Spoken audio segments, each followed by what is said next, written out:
(520장) 함께 찬양하겠습니다.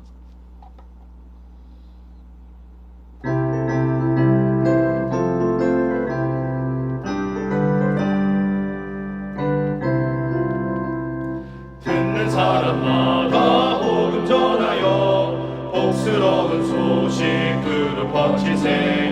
모든 사람에게 전할 소식을 어느 누구나 오라. 어느 누구나 주께 나오라. 어서 와서 주의 말씀 들으라. 하늘 아버지가 오라 하시니 어느 누구나 오라. 오는 사람들은 지체 말고서 문 열었을 때에 들어오시오. 생명길은 오직 구주 예수님 어느 누구나 오라. 어느 누구나 주께 나오라. 어서 와서 주의 말씀 들으라. 하늘 아버지가 오라 하시니 어느 누구나 오라.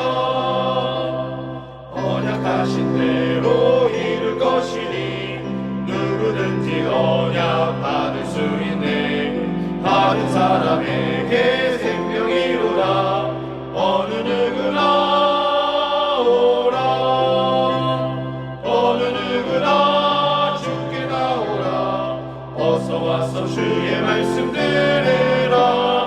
하늘 아버지가 오라 하시니 어느 누구나 오라. 기도하겠습니다. 사랑해 주님 감사합니다. 오늘도 이 새벽을 깨우게 하시고 하루를 시작하게 해주시니 감사합니다. 늘 주님의 은혜 가운데 살아가고 있음을 고백합니다. 늘 우리의 삶이 하나님과 가까이 하는 삶이 되게 하시고 늘 예배하고 기도함으로 주의 말씀을 이루며 살아가는 우리들이 되게 하여 주시옵소서. 그러나 우리는 죄를 지으며 살아갈 때도 많이 있습니다. 그 죄로 인해 하나님을 멀리하고 우리의 뜻대로 살아가고 있을 때도 있음을 고백합니다. 주님, 용서하여 주시옵소서. 늘 주님과 가까이 하는 삶을 살게 하시고 말씀을 의지하여 주 앞에 나아가는 삶이 되어서 죄를 이기게 하시고 주 안에서 승리하는 삶을 살게 하여 주시옵소서. 우리 수유제의 교회를 사랑하시어 주께서 함께 역사하시는 교회 되게 하여 주시옵소서. 조인서 담임 목사님에게 성령의 능력을 부어주시고 주의 일들을 잘 감당할 수 있도록 역사하여 주시옵소서. 우리 성도들의 삶 가운데 주께서 늘 함께 역사하여 주시고 어려울 때마다 이겨낼 힘과 용기를 주시고 신앙적으로 흔들리지 않도록 말씀으로 무장하여 믿음이 견고히 세워지게 하여 주시옵소서. 이 세상 살아가는 순간마다 주님께 구하고 은혜로 살아가게 하시고 특별히 하고자 하는 모든 일들 가운데 하나님을 멀리하지 않게 하여 주시옵소서. 모든 삶에 하나님이 제일 우선되는 삶이 되도록 이끌어 주시옵소서. 몸과 마음이 아파 힘들어하는 성도들 가운데 함께 하셔 치유하게 하시고 다시금 주님께 나와 예배함의 기쁨을 누리게 하여 주시옵소서. 이 시간 말씀 듣습니다. 말씀을 통하여 오늘 하루 승리하게 하여 주시옵소서. 예수님의 이름으로 기도드립니다. 아멘. 오늘 함께 읽을 말씀은 느헤미야 1장입니다. 느헤미야 1장. 하갈의 아들 느헤미야의 말이라. 아닥사스다 왕 제20년 기슬로월에 내가 수상궁에 있는데 내 형제들 가운데 하나인 하나니가 두어 사람과 함께 유다에서 내게 이르렀기로 내가 그 사로잡힘을 말하고 남아있는 유다와 예루살렘 사람들의 형편을 물은즉 그들이 내게 이르되 사로잡힘을 말하고 남아있는 자들이 그 지방 거기에서 큰 환난을 당하고 능욕을 받으며 예루살렘 성은 허물어지고 성문들은 불탔다 하는지라. 내가 이 말을 듣고 앉아서 울고 수일 동안 슬퍼하며 하늘의 하나님 앞에 금식하며 기도하여 이르되 하늘의 하나님 여호와 크고 두려우신 하나님이여 주를 사랑하고 주의 계명을 지키는 자에게 언약을 지키시며 긍휼을 베푸시는 주여 간구하나이다. 이제 종이 주의 종들인 이스라엘 자손을 위하여 주야로 기도하오며 우리 이스라엘 자손이 주께 범죄한 죄들을 자복하오니 주는 귀를 기울이시며 눈을 여시사 종의 기도를 들으시옵소서. 나와 내 아버지의 집이 범죄하여 주를 향하여 크게 악을 행하여 주께서 주의 종 모세에게 명령하신 계명과 율례와 규례를 지키지 아니하였나이다.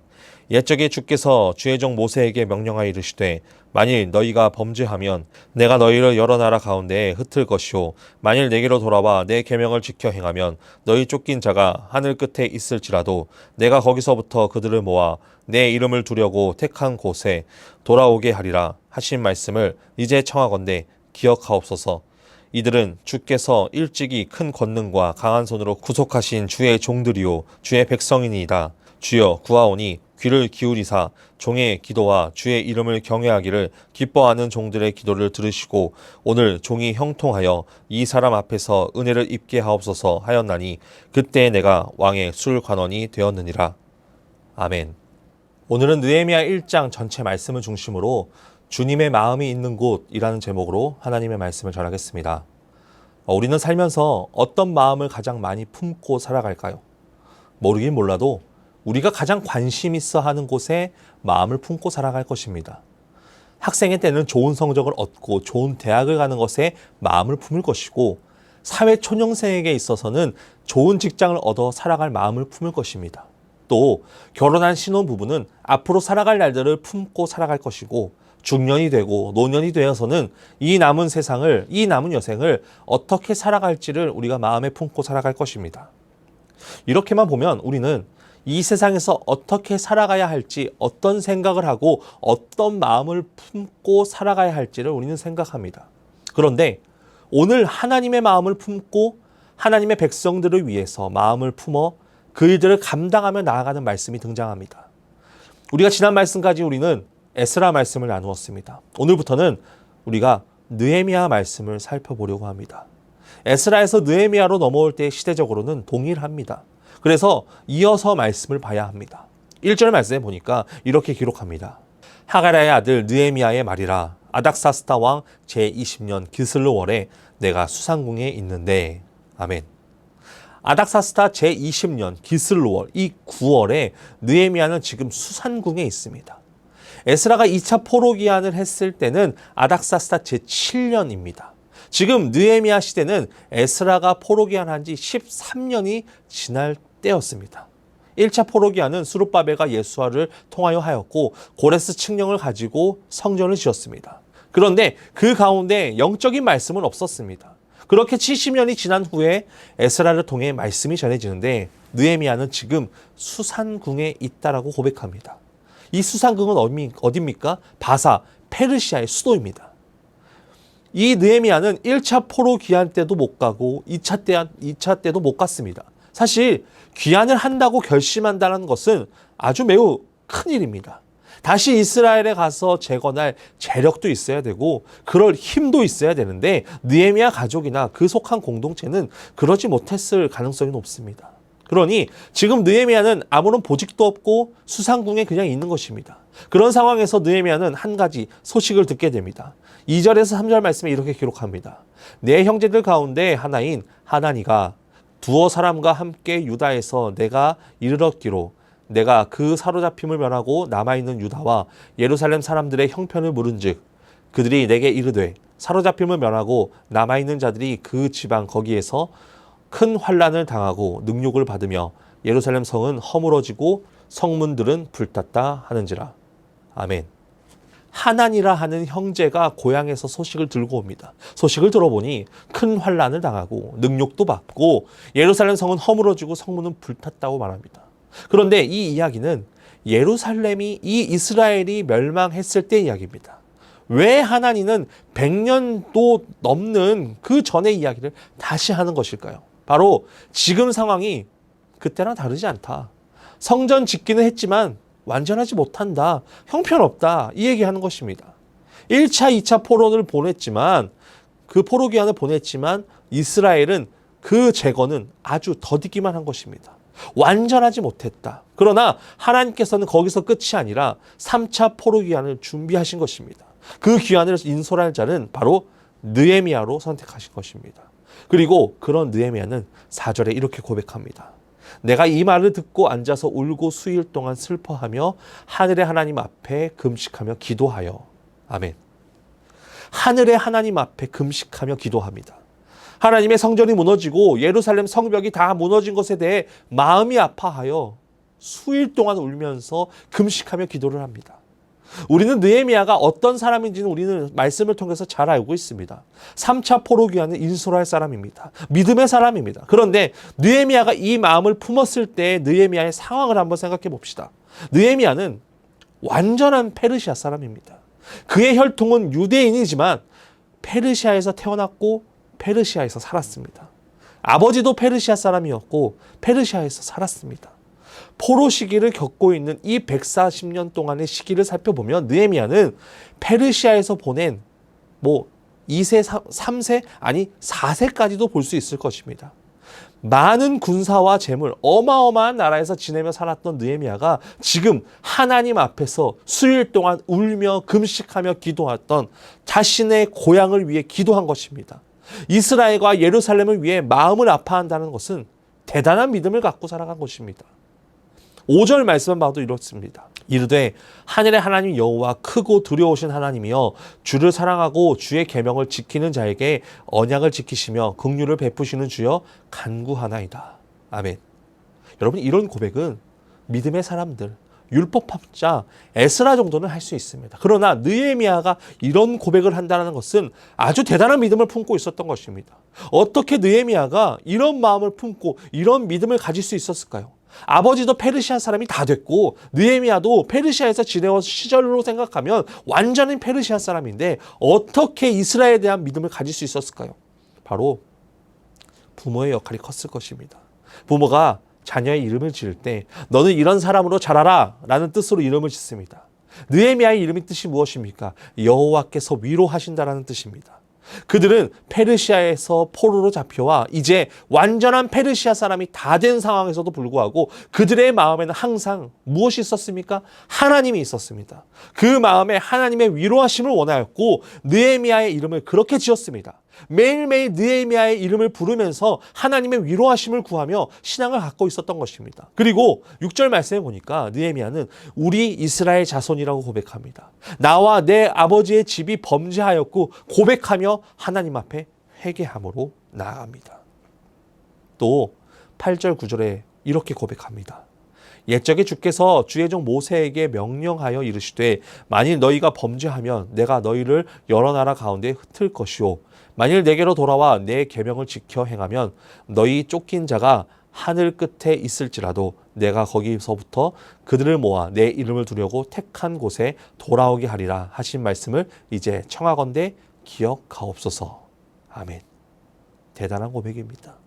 옛적 주의 종 모세에게 명령하신 그 말씀을 기억해달라고 고백을 합니다. 느헤미야의 기도는 하나님께 구하는 기도가 아니라 하나님께서 주신 말씀을 가지고 기도합니다. 주의 말씀을 늘 기억하고 그 말씀대로 이루어지게 기도합니다. 그래서 하나님께서는 느헤미야를 통해 하나님의 위로자로서 기도하는 인생, 사명의 길, 그 3차 귀환을 할 수 있도록 길을 열어주십니다. 그 길로 먼저 술 맡은 관원으로서의 일을 감당하게 하십니다. 이렇게만 보면 별거 아닌 것처럼 보입니다. 하찮은 보직을 얻은 것만 같을 것입니다. 그러나 술 맡은 관원은 왕의 가장 가까운 곳에 있습니다. 왕이 원할 때 매번 술을 줘야 되고 독이 들었는지 미리 기미해봐야 되고 술을 먹는 왕은 그의 친구가 될 줄 사람이 바로 술 맡은 관원입니다. 그처럼 하나님께서는 느헤미야에게 왕과 가까워지게 하였고 아닥사스다를 통해 3차 귀환을 준비할 수 있도록 주님의 사명의 길을 열어주십니다. 오늘 말씀을 통해서 우리는 생각해 볼 것이 있습니다. 느헤미야는 페르시아 이 바사에서 그냥 살아도 됩니다. 본인이 태어나서 지금까지 지낸 곳 그저 살아가기만 하면 됩니다. 그러나 그런 마음에는 늘 어떤 것을 향하고 있었냐면 이스라엘을 향하였고 예루살렘을 향하였습니다. 주님의 마음에는 페르시아에 있던 것이 아닙니다. 주님께서 이전부터 말씀하시고 약속하셨던 그 이스라엘, 느헤미야는 주님의 마음에 있는 곳에 자신의 마음을 돌렸고 기도하였고 주의 일들을 감당하기로 합니다.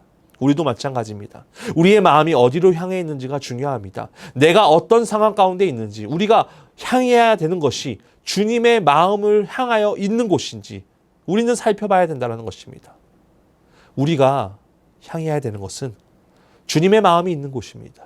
주께서 품은 그 말씀을 가지고 기도하고 그 사명을 감당하며 나아가야 됩니다. 내 마음이 향해 있는 곳으로 나아가는 것이 아니라 주님의 마음에 있는 곳에 주의 일들을 잘 감당하며 나아가는 이 느헤미야와 같은 믿음을 소유함으로 오늘 하루도 승리하는 우리 성도들 되시길 간절히 소원합니다. 내 마음이 아니라 주님의 마음에 있는 곳에 내 마음이 있기를 원한다는 기도함으로 나아가는 성도 되시길 간절히 소원합니다. 기도하겠습니다. 살아서 역사하시는 하나님 아버지 감사합니다. 오늘도 이 새벽을 깨우게 하시고 말씀의 자리로 우리를 부르시니 감사합니다. 오늘 말씀처럼 느헤미야의 그 마음 가운데서는 그 무너져간 이스라엘 성벽, 그 예루살렘 성이 눈앞에 보였습니다.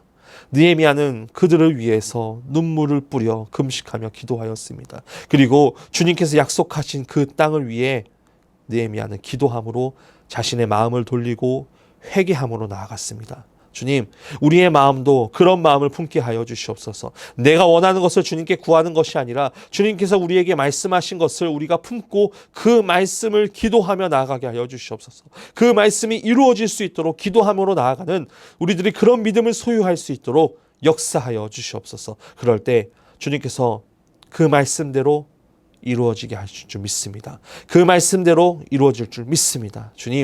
주님께서 역사하여 주시옵소서. 연하여 주기도문하심으로 예배를 마치겠습니다. 하늘에 계신 우리 아버지, 아버지의 이름을 거룩하게 하시며 아버지의 나라가 오게 하시며 아버지의 뜻이 하늘에서와 같이 땅에서도 이루어지게 하소서. 오늘 우리에게 일용할 양식을 주시고 우리가 우리에게 잘못한 사람을 용서하여 준 것 같이 우리 죄를 용서하여 주시고 우리를 시험에 빠지지 않게 하시고 악에서 구하소서. 나라와 권능과 영광이 영원히 아버지의 것입니다. 아멘.